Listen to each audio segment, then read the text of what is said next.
record on this. Awesome. All right. I'm here today with Miriam Lancewood. Miriam Lancewood was born in a Dutch village in 1983. After completing her university degree, she worked and traveled in Africa and later India, where she met her now husband, Peter. Peter had resigned from his job as university lecturer in New Zealand and had moved to India to live like a modern nomad. He had lived 5 years in India when they met. Together, they hiked over 8 mountain ranges in the Himalaya, journeyed for years through Southeast Asia, including Papua New Guinea. Eventually, they ended up in Peter's home country, New Zealand. Miriam worked for a year as a PE teacher, then they decided to live in the wilderness. In 2010, they gave up all their worldly belongings and moved into the mountains with a tent and a bow and an arrow. They wanted to learn how to survive in the high forested mountains and find out what happens to the body and mind when living in the beauty of the wildest nature on earth. Initially, they planned 1 year, but it ended up being 7 years.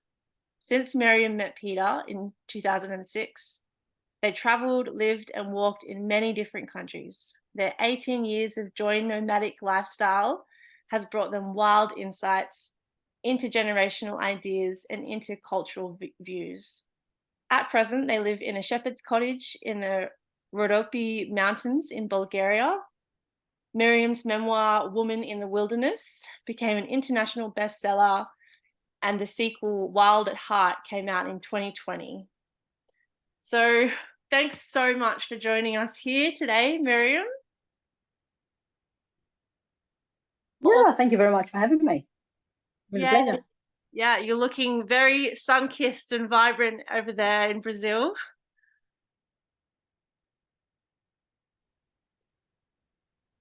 Yes, that's right. So, yeah, at the moment we're not in Bulgaria in the Rhodope Mountains. We are escaping the winter and we came to Brazil for the summer/winter.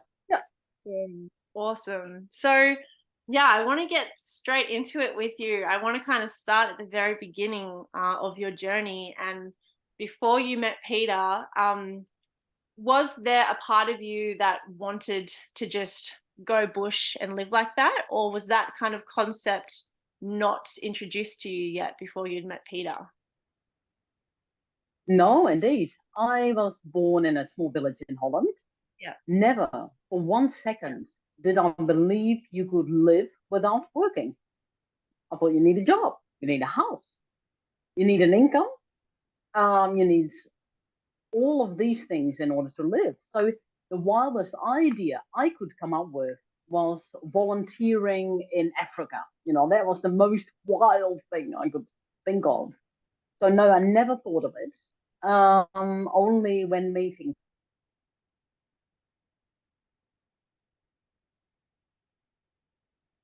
Peter did he introduce the idea of, hey, very, very basic, very simple. And that's what we did for years on end, as you just read out, even in Papua New Guinea, Southeast Asia, Australia, and eventually New Zealand. And then I had to work for 1 year as a PE teacher to get residency.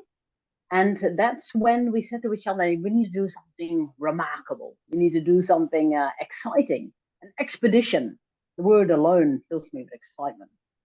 And that's when we thought, like, yeah, maybe we should do 4 seasons in the wilderness of New Zealand, just 4, into the wild, just like that movie, and then dying. But, they try not to die. So yeah, that's what we did. We wanted to do something different. Peter always says, doesn't matter what you do, as long as something different. Wow. And then you ended up staying in there for 7 years. Yeah, that's right. In different parts of New Zealand. And every year we try to do something different. Like in the end, we walked the Te Araroa Trail, which is 3,000 kilometers from the top of New Zealand all the way to the bottom. Wow. And another year we stayed in the middle of a national park, and we had a garden, and we had chickens and things to look after. Yeah, so every year we did something different. Wow. I can just imagine like what mental shift that would have been to fully go into that wild world and that become your entire existence, from growing up in more of a modern Western culture and then all of a sudden What was that like the first like few months of really kind of transitioning into wild mind or wild body? What was that like? The weirdest transition was actually with time, that I discovered we have sort of a feeling of security, yes, if we have a planning. So a diary, a calendar with all your planned activities for the future, right? Now imagine you have none of that. Just one big white sheet. Nothing. There's no future. That's what I felt like. No future. And I thought, wow, this is sort of very liberating, but also almost a bit scary. But why should it be scary? Right? So strange. So when we first went out, we discovered a lot of things like boredom. We have to go through boredom. Well, what is boredom? Doing nothing, right? So we were afraid of doing nothing. Equally bizarre. So we looked a lot at our conditioning, our programming, and discovered that a lot of it is like an illusion. Why are we scared of doing nothing? So, because we had no choice, we had to sit through this boredom, and we discovered that our minds slowed down because there's so little to do, right? And actually, after 3 weeks or so, our mind had the same rhythm as the trees around us because the trees live very, very slow. Right. And yeah, that took some time. And I think if you have a cell phone, internet, or any machine, you will never reach that. So the prerequisite is having no machine. We didn't even have a clock. We had no time. Um, I said, "Do you think it's lunchtime? Shall we eat?" And Peter said, "What does it matter? We just eat when we're hungry, right? And we sleep when it's dark." And sometimes this was weird because it's cloudy. We had no idea. Like, is this the end of the day or is it 2 o'clock or what? Yeah, and that's another thing that we find security in knowing the time. Why? What does it matter? Yeah. Yeah, Yeah. those sort of things are interesting to look at. It's so fascinating because they're things that are so normal in our world now, in this modern world. And I feel like when you Mhm. actually take yourself away from all of these things that are dictating our everyday moment, you end up with a very different person and a very different way of thinking and probably way Yeah. of feeling and interacting with every day and every moment as well. Like the fact that you guys just fully tuned into your natural rhythm of sleeping with the sun and rising with the sun and eating when you're hungry, like that feels so liberating that you're just in a natural flow. You're not like waiting for, okay, it's midday, lunchtime now. Like, that's incredible. Yes, indeed. And we found out a lot of things. Like we try to live on eating meat only. Wow. I said, well, we've got plenty, we've got a whole deer. Let's eat just that and we save our rice, right? And so we feel very full, but no energy. Right. No energy. It's like drinking a lot of water. You're full, but you don't get the energy. And then we discovered that our body is quite addicted to carbohydrates. We need carbs in order to digest food. Yeah, so yeah, interesting surprises we found out.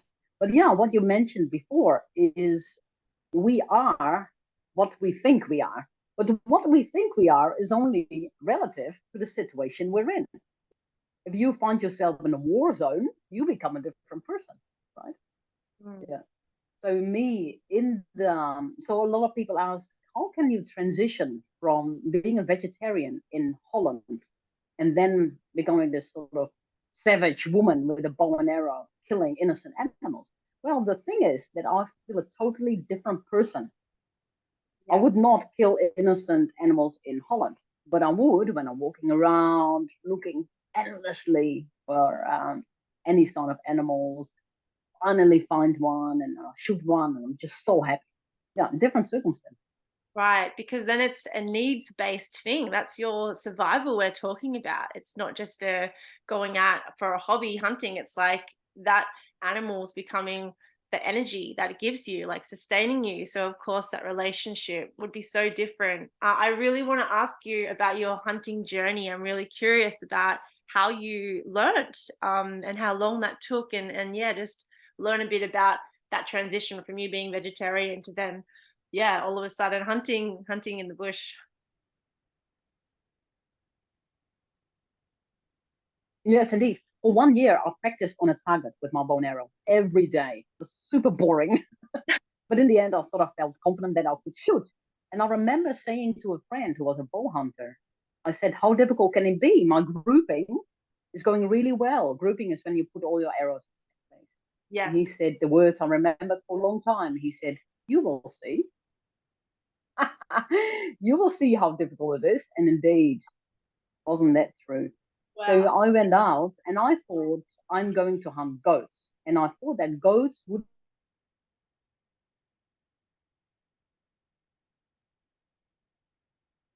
be living more or less everywhere in New Zealand. But no, valleys and other valleys, they're completely absent. So I had to discover that. And so I was looking endlessly for goats and they were just not there. Yeah. And I felt completely like a failure. Like I'm out here, I should be out hunting and I can't even find anything. You know, how ridiculous is that? And it took me 6 months to find my first goat.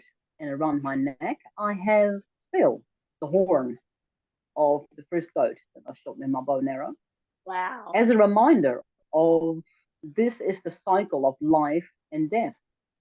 And one day I'm also dead Right. and I'm in the ground, and that's then it. Mm. Hopefully, I will be tree food. Mm. But yeah, so the animals become me. I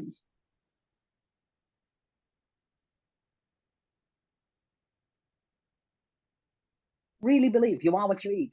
And if you eat wild, but yeah, it was a very hard process to learn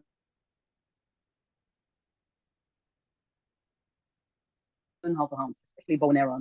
So I discovered the animal and would just walk away. Very tragic, very inhumane. And when a friend suggested I might be better off with a rifle, I took that option. And then I found, wow, this is so much easier, so much more humane. Animal dies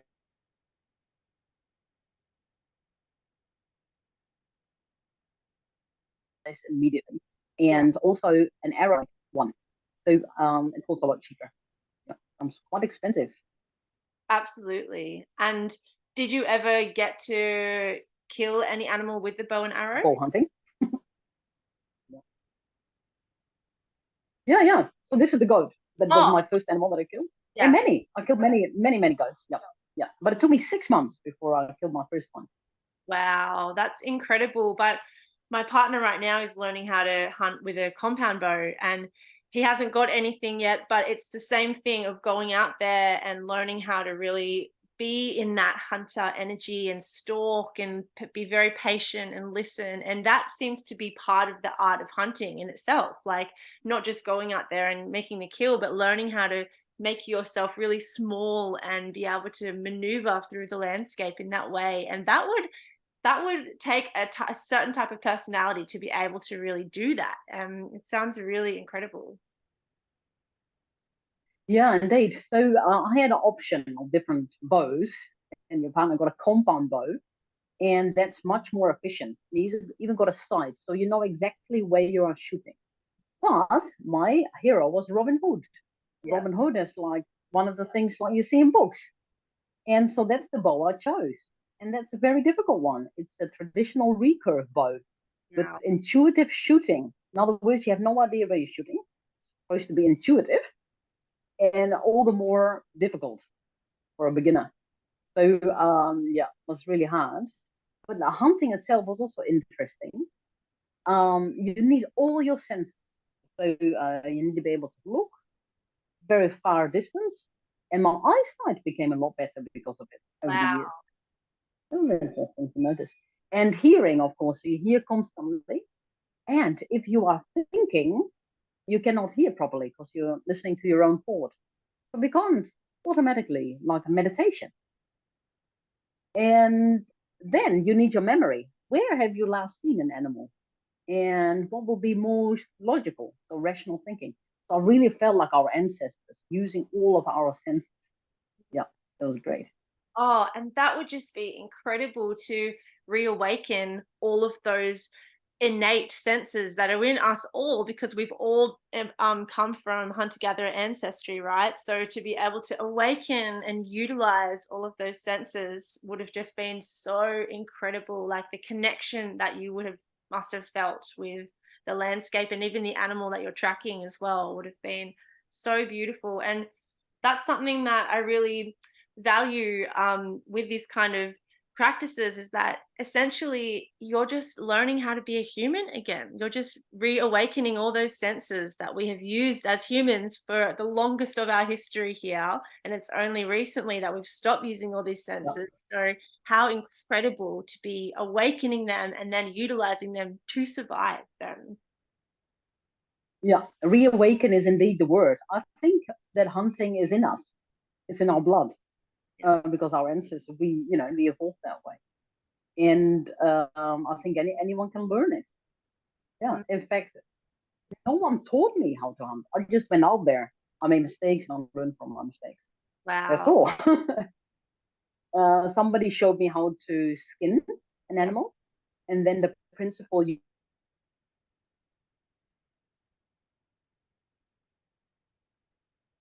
you can apply in different animals and got it. For the rest, it seems pretty straightforward. Yeah. And another thing I discovered is that you have to become almost not there. If you are there, like you're thinking, you are a person, then the animal knows you're there. You almost have to become like a non-entity by, sort of a meditation thing. And then the animals are in the illusion that there's no human around. Hmm. Yeah. Wow. You have to become invisible almost. Yeah, that's it. You have to become invisible. Yeah. Psychologically. Yes. Wow. That would be so Yeah. incredible. With the skinning and things, did you have a system? Were you making jerky, like smoking it? Like how were you, or it was probably quite cold, the climate. So how were you storing your big game when you got that out there? Well, New Zealand is now a fly that puts in live maggots. Oh yeah. So the meat goes off so quickly. So if you try to dry it, it's already going off. Yes. So that's really hard. So we learned to eat a lot of meat Well, and then cook cardboard. it and make curries. But of course, we don't have a fridge out there. So actually, it's much more practical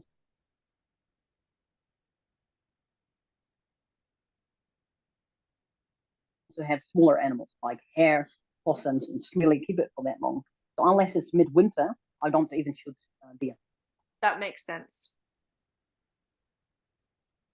That makes a lot of sense. And so yeah, tell me a little bit more about, like, was every week quite different out there? Like obviously with the seasons and you were moving around, like would you get water from the same place for a couple of months and then move on? Like what was the patterns out there? Yeah, everything is different because the weather changes so quickly in New Zealand. You can get winter weather in midsummer. Snow. Yeah, it's snow, like a thick layer of winter snow in midsummer. Um, and so our whole life depends on the weather. First thing we do is look up what's the weather today, and then we live accordingly. So when it's really beautiful weather, we go up hiking up the high mountains or bake a bread. Um, when we have ways to get our food supply in, we also bring in the camp oven. But that big pan is like 15 kilos. It's super heavy, so you can't Oh, move with that. If we have that, then we bake a big bread. Like, and in that bread is like 10 cups of flour. So that's a lot, big, big bread. It will last us 5 days. We're loving our bread. And so, yeah, that takes all day. So wow. things are slow out in the bush. For Yeah. hunting, I'm gone for the whole afternoon, evening, walking, exploring. Um, yeah, we might go for a walk and then we see a totara tree, which is up in high elevation, just a bush. They have small little berries, tiny, and it takes a long time to pick. But hey, we got plenty of time. So we sit there next to the bush for hours and just eating, eating, eating, eating, eating, eating. Wow. And what were some of the conversations that you and Peter had? Like, I bet you talked about absolutely anything and everything out there. Yes, we had very interesting conversations because there's no other input. Yes. There's no distraction. We can't gossip about, the neighbor. We don't have a neighbor. It's just us. So we talk about, what is natural to us? Is it natural to be nomadic, for instance? Mm. Or should we be settled? And what are the disadvantages of that? And how do we feel? And what about these spiritual ancestors? Do we feel any ghosts or spirits? And the places we were living up in high mountains, the Maori people actually never lived. Okay. So to us, it felt completely new. Maybe no one had even been there. Very different from Australia, where I think the indigenous people went almost everywhere. Yeah. Wow. And have you been over to Australia and done some wilderness camping over here? Yes, we did. We were in Western Australia, and it turns out to be a disaster because we were traveling through, and Peter got infected with a little stomach bug, and he got diarrhea.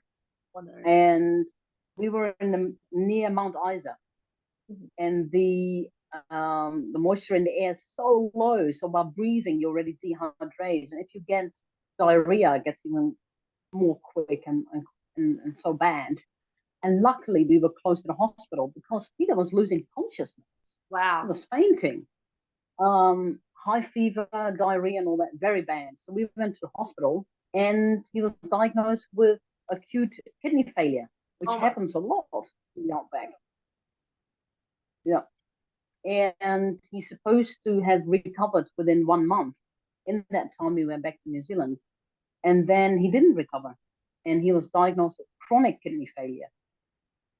And then the doctor said you need dialysis or a kidney transplant in order to survive. Wow. But there are a lot of side effects. It sounds good, but a lot of side effects for getting a transplant. Because, for instance, you have to take immune suppressant drugs every day. Otherwise, your body wants to get rid of this Oh, foreign kidney, right? And another thing, if you want to do dialysis, which is cleaning up the blood, you have to be in a town, and that takes 8 hours every second day to sit on a machine. So you have to live in town. And we thought about it a long time, and in the end, Peter said, no, I'd rather die than going on dialysis and going on a waiting list for a kidney transplant. So we thought, okay, he's going to die because statistically, there's very little chance that he will survive. And we rented a house for the first time in New Zealand, and we just did, took it easy and enjoyed the time together. And Peter has had some experience in the past, and that's why he's not afraid to die because he's seen death and he's seen that death is nothing to be frightened about. And so there was no loss of energy because of his fear. And I think that helped him enormously. And so he could use that energy to recover. And that is what happened. That is now almost 5.5 years ago. And he's still alive. he his kidney function had increased, not decreased. So yeah, it's a little miracle. And right now, he's just been surfing in the sea.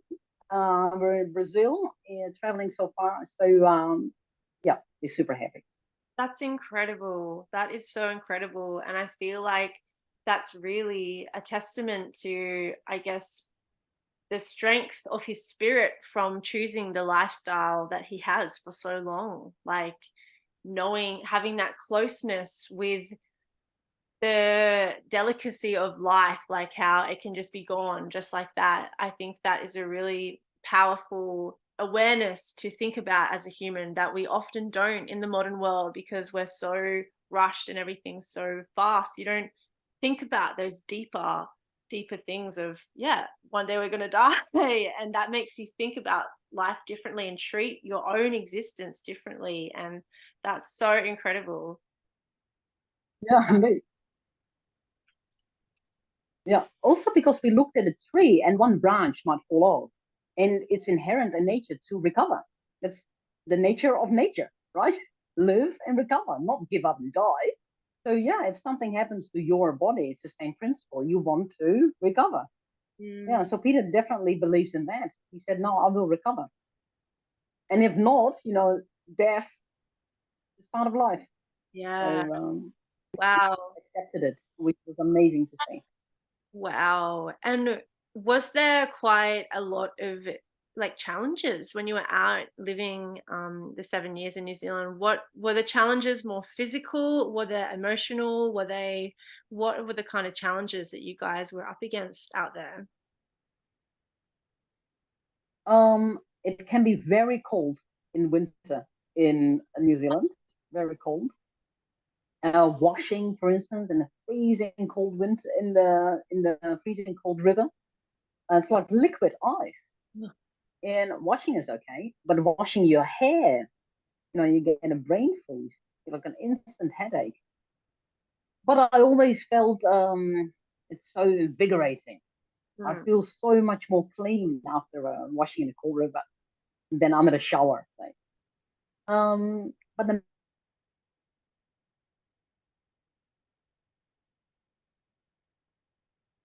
main challenges were really like slowing down, called deep boredom. You have to go through that in order to slow down. Yeah, the whole time thing of not having a future. Um, but the strangest thing was we never missed anything in those 7 years. Mm. Life is just so completely 100%. There's no space to miss something. Yeah, Interesting, eh? that's so interesting. We did not have the question of what is the meaning of life. No, but obviously is the meaning living is the meaning of life. And it's so obvious when you live a meaningful life. When you ask the question, what is the meaning of life? You're already in the wrong place. Yeah. You're already living a meaningless life. The Mm. question only occurs when you're not having it. Yeah, Absolutely. otherwise, it's no issue. Same as freedom. What is freedom? Only an imprisoned person would ask that question. That's so true. I often think about that, because there is such a yearning in modern culture to find the purpose of being alive and the meaning of being alive. But I think, like what you're saying, that's a side effect of actually living in a way where you're not fully alive in all of your senses and out exploring and connecting with the wildness of the world the way that we're designed to. Yeah. I feel as long as I can see the beauty of nature, and that is obviously the meaning of life. Mm, It seems to be completely fulfilling when you see, that what people call the magic, the enchantment yeah. of nature. Everything is living. When you see the living world, yeah. For me, that's totally the meaning of life. Nothing more Mm. to it. That's awesome. That's beautiful. Did you have any cool wildlife encounters out there? Like, what are some of memorable wildlife encounters that you had? Well, New Zealand is not like Australia when you see a lot of wildlife. In Australia, you get so many beautiful birds and wonderful creatures.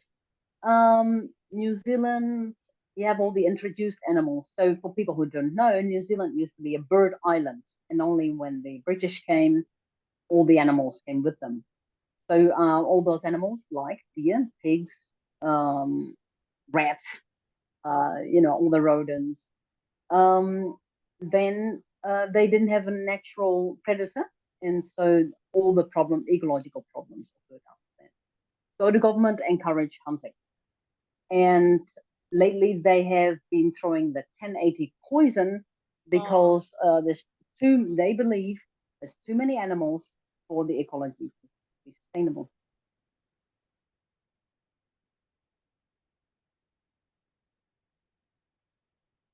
So in other words, if the hunters don't do their work, they will be because it goes very slow and they throw it from helicopters indiscriminately.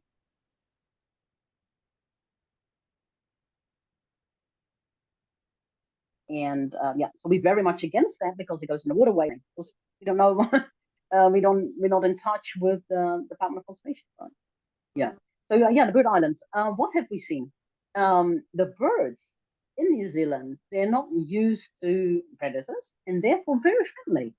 So the robin bird comes and just sits on your head and looks around very curious.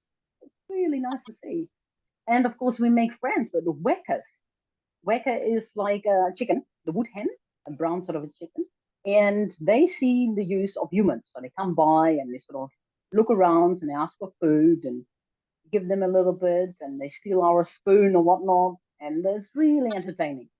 Yeah, we got names for them, and yeah, there's many different things, flowers, mushrooms. There's just so much beauty to see.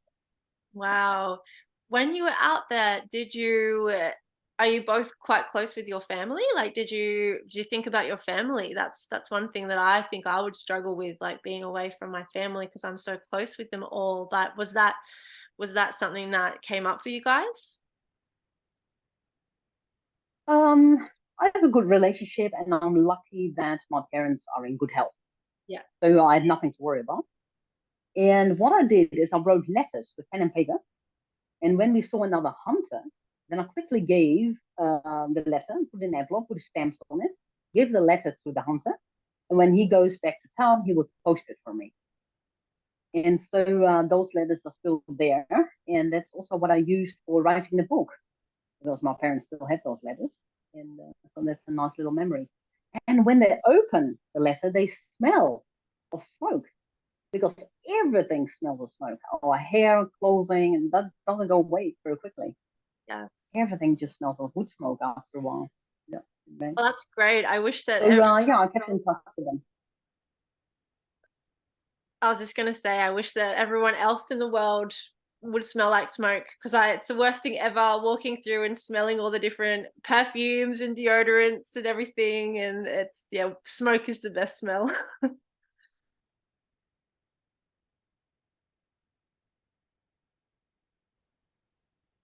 Yeah, that's the nicest. But it's interesting that in the last years, I now have a telephone. That's what I'm using now. And of course, I'm on WhatsApp. And I discovered my relationship with my parents have deteriorated so much because what am I sharing on WhatsApp? Just a one liner. Here's a picture. They don't know so much about me anymore. Back in the day when I was writing letters, I would be much more personal, long stories. They would sit down to read my letter because it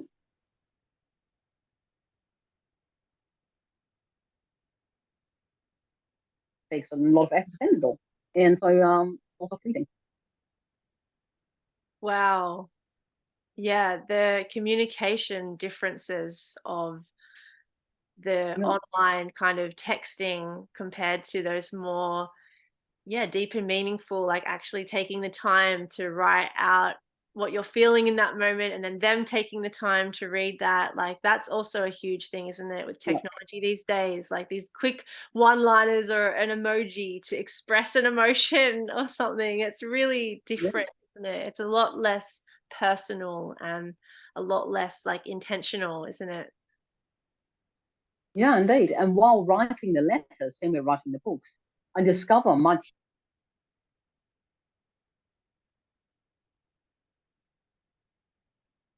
about myself. How do I feel? What am I thinking? These things. And while writing, I just new ideas, insights come.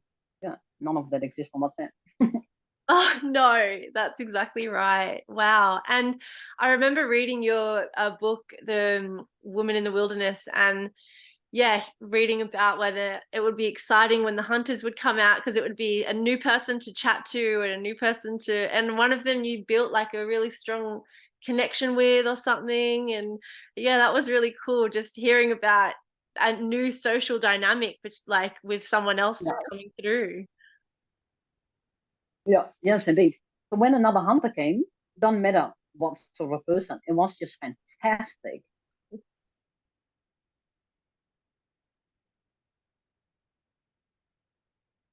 Another human, that's amazing.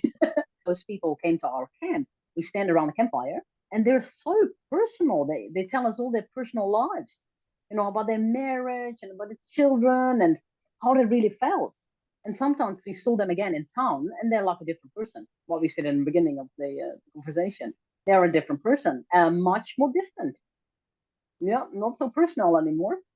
Wow. Wow. Yeah, it's like when you're out in the wild, it's like all of those kind of social constructs come down, all of those social guards come down Yeah, because there's no reason, like, you're not around a whole group of people in a modern setting, so there's no reason to keep all of them, and I bet that would have been Yeah, incredible, like, the rawness, like, between you and Peter, being able to observe each other just in your complete humanness with no social conditionings going on, just completely as you were in the yeah, moment. yeah. But we did discover a lot of our social conditioning that is then superfluous. So yeah, we still took a lot of conditioning with us. So it took a long time to get rid of that. And we Mm, call that the spiders in the corner. So all of these memories of things that happened in the past, traumas or whatnot, problems, bad memories. And then you think about them. And then you think they're gone away. But no, they come back. They come back. They come back 20 times. You have to keep looking at them. mm, And only after a while they dissolve. They don't solve. They were not solved by thinking about it. They dissolve. Whereas I always thought you have to analyze it and talk about it, and then it's gone. No, out there in the wilderness, a lot of things dissolve after time. Oh, stupid memories come up 20 times, and then it was gone. Yeah. But we had the time, you see. We had no input, no social media, no new people, nothing happening. And so we could deal with all of that. And so our mind felt more, over time, more empty. Because what's left? Nothing. When all the shit is gone, there's yeah, nothing left. absolutely. That's like the ultimate kind of therapy. Yes, indeed. The do nothing therapy, really. Yes. And when our mind became more empty, more clear, we could see conflict coming because there's no conflict in our head anymore. So we could see other shit coming, and then we know what to do because we have more clarity. Yeah. So altogether, it's very a very good thing to do. Getting Abs- time out in the wilderness. Absolutely. And that just in itself just goes to show how healing it is just to slow down and be somewhere where it's so vast and spacious, because in this modern world there is a lot of things that happen to us humans, and if we're going to carry all of that baggage through our life, then again that's so much weight to be holding on to. But having the experience and the opportunity to be able to put yourself in the wilderness, in that kind of open space where you can actually slow down and let those things come up and just, like you say, dissolve and heal in their own time, that would just be so beautiful for the body as well.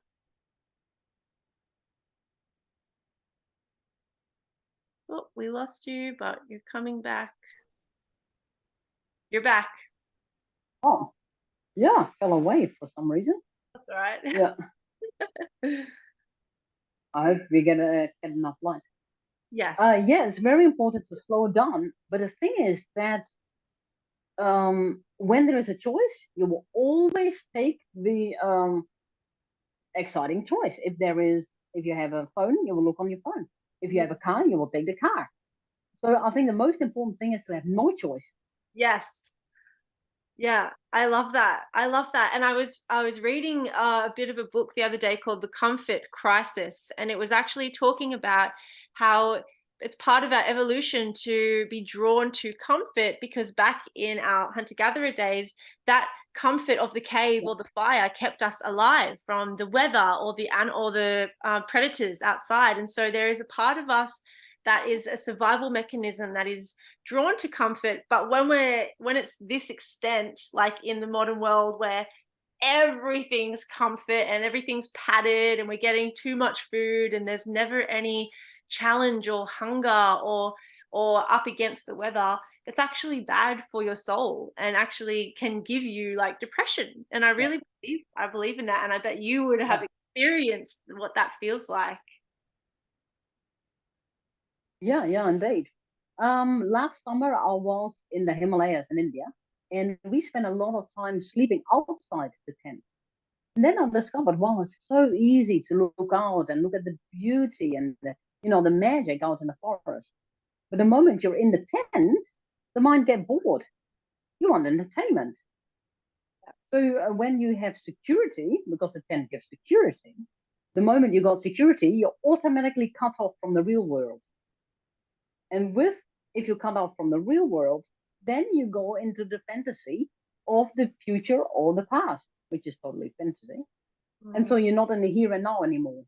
So to say in short, security gets you out of the here and now. Get it? Yeah. Yeah. So that was an interesting insight. This is the danger of security. But Yeah. yeah, if there is an option, you will. If you have a house, you go and sit in it. If you have electricity, you switch the light on. Yeah. Yeah. And right now we don't have a light, so it's slowly getting darker and darker. In the end, you won't see it That's fine. because we. Yeah. I was just gonna say, I love your approach where you were like, okay, let's just totally get rid of any option and just live in the wilderness. Yeah. Yeah, indeed. Or in small ways, if you buy that packet of biscuits, you will eat it. But do you really want to eat it? It's much better not to have options. Don't even buy it. Yeah, that's right. So simple, but yeah. And Yeah. that was also with us. That we had no plan B. We went to live in the wilderness. We had no house. So when it rained for 3 weeks in the springtime, that was in August, we hated it. We want to get out of there. But guess what? We had no choice. So we stayed. And Wow. afterwards, we were glad we stayed. Yeah. Yes. Yeah. Wow. Building that resilience. Yeah. And that only comes with having no option. Yes.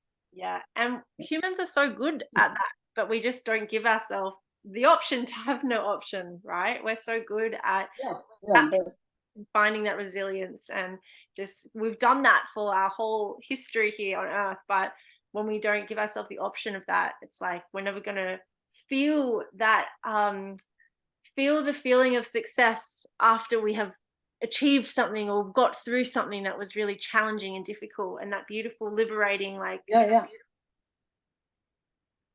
Yes, that's right. Because we want security. mm, So we want the plan B to be secure. We feel secure with that, right? Yeah. yes, So that is the biggest thing. How to live without security. Constantly do that every step of the way to live without security. And Peter is so good at that with his latest health crisis with his kidneys. He says security is an illusion to start with. No such thing. So you may as well live with death. yes. Yeah. Wow, that's that's beautiful. How has it been since you guys left that 7 years? Like, have you just been, I know you were living in town for that year when Peter was sick, but other than that, have you just been moving around still? And, or have you found yourself more in the modern world? Like, how has that been, that whole transition of 7 years of beautiful, quiet wilderness time to now kind of being a bit on the move? Are you still getting enough like time out in the wilderness? Yeah, definitely. We so after 7 years in the wilderness, we went in New Zealand. We went to Europe, and because we walked the Araroa Trail in New Zealand, and then we loved the long walking, so we started walking in France, walking eastwards towards Istanbul. And on the way, we came through Bulgaria, and we noticed that the properties were so cheap and Wow. there's a lot of space because Bulgaria is the fastest shrinking country in the world, population wise. A lot of people are leaving.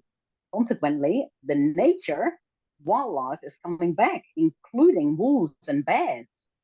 Wow. And we found this little cottage in the Rhodope Mountains that only cost 5,000 Australian dollars. We bought it. Wow. And after Peter got sick, we stayed. We never went to town. We stayed in Marahau, which is near Abel Tasman National Park. And after then COVID hit, and then we went to Bulgaria. And again, the doctor said, Peter, if you're going to travel, flying across the world, very bad for your kidneys. You're going from a non-COVID country to a COVID country, Bulgaria, when no one is vaccinated. You're going to die there. And Peter said once again, he said, well, I'm going to take the risk. I want to go. So we did. And of course, he didn't die. And so we went back to the cottage that we once bought.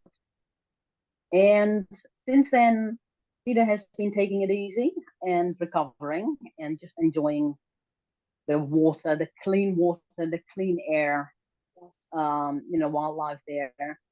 Wow. And then a little dog came by and became our pet. So we got a vegetable garden and all that. So yeah, it's been wonderful, Bulgaria. So That's yeah, the reality is now that I will be traveling more on my own, and Peter will stay more put. But right now, an exception, then we are in Brazil.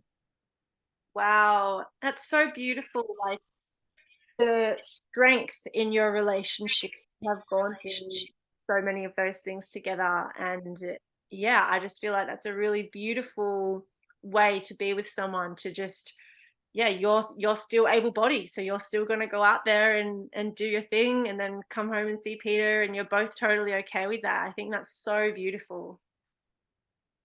Yeah, we definitely let each other free. We believe that we don't possess each other or own each other. Yes. And the very first day I met him 18 years ago, we talked about an open relationship. Yep. And I feel very good with that concept because I want to stay free. I Yeah. don't want to be, like a married woman. I'm just completely free, and that's how I feel. Yeah. And so that's great. And if I say I'm going for 3 months to Tajikistan, he says, "Well, good on you. You should definitely go." That's Yeah. awesome. So I am with Peter out of free will and vice versa. Yeah. That's so beautiful. Wow. That's incredible. Wow. So what is next on the cards? What's next for you both and for you as well? Well, I organized last summer a expedition in India, and all of that has been documented. And I put 5 parts documentary on the YouTube. Just Wow. the other day, I posted the last one. So that was great fun making some content. And now I will go to Tajikistan indeed in August this year with a Wow. new team. So very much looking forward to that. And of course, immediately started my training and start running and walking with a backpack and, keep strong and fit. Yeah. And yeah, who knows? We'll see. That's incredible. We just on that with hiking and it's amazing how the body strong when you keep doing that. Like we went on a only a Yeah. at the back here and it's like quite ridged backpacks and I just my legs feel like I wanted to keep going. I'm like keep walking and we did it all barefoot as well. So like making the legs like yeah, just fun in that way. I think it's such a beautiful thing to Yeah. do and to use our body the way it's designed. It's long distance walk. Yeah. Yeah. I think walking is the best version of exercise, especially walking uphill and downhill. Yeah. Absolutely. And what I notice the most when I see people who have not much experience is the balance. Wow. So people who only walk on a pavement, they find it really hard to walk off trail. Yeah. Such a bad sense of balance. Yeah. So that's the first thing to be training. Isn't that so fascinating? Like, I guess when we're not Yeah. in the bush, walking on the ground and hopping over rocks and things, I guess, yeah, you're gonna not be able to do that as much. It's just so weird that that's something that's so innate and we just don't do that very much. Yeah. Balance. Yeah. Yeah. Indeed. Yeah. And I wonder if there is a link with physical balance and emotional balance. Yeah. Wow. Yeah. Yeah, that's fascinating. Wow. Well, I just yes, want to find your work and what you do and your books and everything. Shall I just head to your website, miriamlancewood.com? Yes, that's right. And people can follow all my YouTube little videos too. That's Miriam Lancewood in the wild. Awesome. Awesome. And yeah, to conclude our awesome wild conversation, I might just ask you for people that this kind of concept of living wild like this, it's totally foreign to them. What would you, yeah, what advice would you share with them or what would you have to say with them? Yes, what I found out in India is to just spend one night a year outside in the forest. Just pick a dry night and just lay there without a tent. See if you dare to do that, especially in Australia, without a tent and just look at the forest. It's an amazing experience, and you will wake up so different, so Mm, with so much energy. Yeah, mm. Yes, that's awesome advice. Just lay outside once without a tent, at least once. one night a year. You know how much effort is that? Yeah, Yes. Yeah, I that's think that would be great. wow. Well, oh, such an inspiration, Miriam. It's yeah, really, really great to have you share some of your story on here and yeah, just share a beautiful, free, wild way of living and show people that, yeah, actually that's an option, that they don't have to conform like we think we do. You can live any way you want. So thank you so much Yeah, for, indeed. yeah. Yeah, my pleasure. Yeah, and I think the whole journey starts with understanding money. If you can live without spending so much, you don't need so much, and then Mm, you can live more. Yeah, it's so logical. absolutely. Makes sense. Yeah. Cool. Well, I'll finish this now. Thank you. Well, thank you so much for having me. Great conversation. Thank you.